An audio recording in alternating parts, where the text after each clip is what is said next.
ഞാനിപ്പോൾ ഉള്ളത് ജോർദാനിൽ അമ്മാനിൽ അബൂ ഉബൈദത്ത് ബിനുൽ ജറാഹ് റളിയല്ലാഹു അൻഹു അന്ത്യവിശ്രമം കൊള്ളുന്ന പള്ളിയിലാണ്. ആ പേര് കേൾക്കുമ്പോൾ തന്നെ നമ്മുടെ ഉള്ളിലൊരു വല്ലാത്ത വികാരമാണ്. കാരണം സ്വർഗം കൊണ്ട് സന്തോഷ വാർത്ത അറിയിക്കപ്പെട്ട സ്വഹാബി, അതിനുപരി റസൂലുള്ളാഹി സ്വല്ലല്ലാഹു അലൈഹി വസല്ലം അമീനു ഹാദിയിൽ ഉമ്മ, ഈ ഉമ്മത്തിൻ്റെ വിശ്വസൻ എന്ന് നമ്മെ പരിചയപ്പെടുത്തിയ ബൈത്തുൽ മുഖദ്ദസ് മുസ്ലിങ്ങളുടെ അധീനതയിലേക്ക് വന്നത് അദ്ദേഹം ഷാമിൻ്റെ ഗവർണറായ കാലഘട്ടത്തിലായിരുന്നു. വലിയൊരു ചരിത്രമാണ്. ഏതായാലും അദ്ദേഹത്തിൻ്റെ അന്ത്യവിശ്രമ സ്ഥലം മക്ബറയുള്ള ഭാഗത്തേക്ക് നമുക്ക് പോയി നോക്കാം.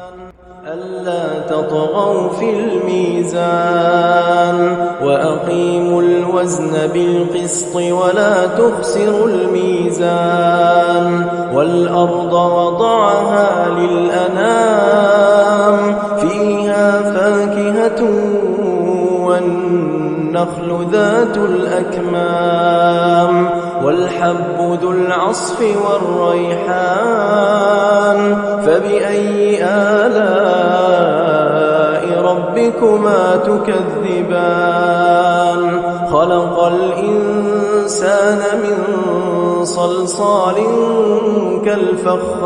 كالفخار وخلق الجان من مارج من نار فبأي آلاء ربكما تكذبان رب المشرقين.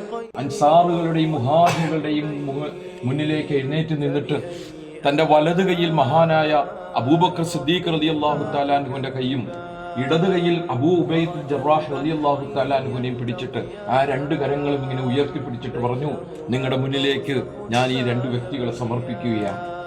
ഇതിൽ നിന്ന് നിങ്ങൾക്ക് ഒരാളെ ഖലീഫയായിട്ട് തിരഞ്ഞെടുക്കാം.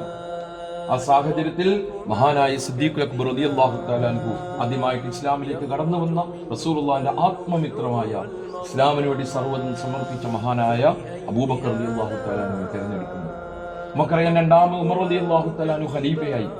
ഉമർ റളിയല്ലാഹു തആല അൻഹു തന്റെ പിൻഗാമികൾ ആരാകണം എന്നതിനെ സംബന്ധിച്ചുള്ള ചർച്ച നടന്നപ്പോൾ 6 പേരെ നിശ്ചയിച്ചു. പക്ഷെ അപ്പോൾ അദ്ദേഹം പറഞ്ഞൊരു വാക്കുണ്ട്, അബൂ ഉബൈദ ജീവിച്ചിരിക്കുന്നുണ്ടായിരുന്നുവെങ്കിൽ ഞാൻ അബൂ ഉബൈദയെ എന്റെ ഈ ഉത്തരവാദിത്തം ഏൽപ്പിച്ചിട്ട്, അഥവാ അടുത്ത ഖിലാഫത്തിന്റെ ഉത്തരവാദിത്തം ഏൽപ്പിച്ചിട്ട് പോകുമായിരുന്നു.